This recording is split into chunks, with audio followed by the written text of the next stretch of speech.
relations between the U.S. and Cuba improve even more. They see a brand new market for their products. Jonathan Martin joins us live from New Orleans with that. Jonathan.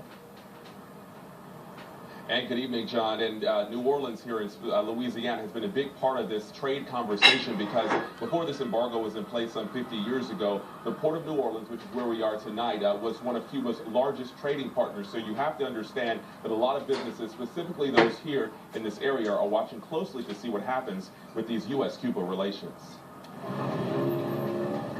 American businesses have been cut off from trade with Cuba for more than half a century. Many Americans still see the Castro communist regime as an enemy, but others are just hoping to capitalize on a new market. For this fourth-generation Louisiana farmer, it's promising. The rice crop here is a very high-quality crop. Before the U.S. trade embargo in the 60s, Cuba was the largest importer of Louisiana's rice. They import a lot of rice. That's almost the size of Louisiana's whole crop. So as you can see, it would be significant if we could get back to what we were doing before or more. With Louisiana's ports straddling the Mississippi River and just 700 miles from Cuba, Louisiana's agriculture commissioner says it's in a prime spot to trade with Cuba.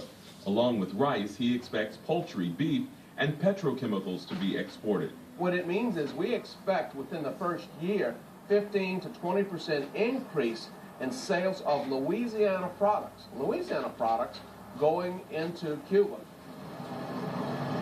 Opening trade with Cuba could add millions to the state's economy and create jobs.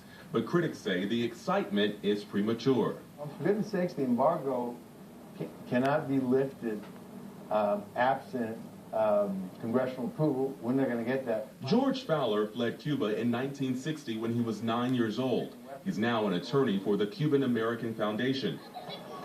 Under Castro's regime, he says opening trade does nothing for the people still struggling in Cuba. The only one that benefits is Fidel Castro. But what about other countries like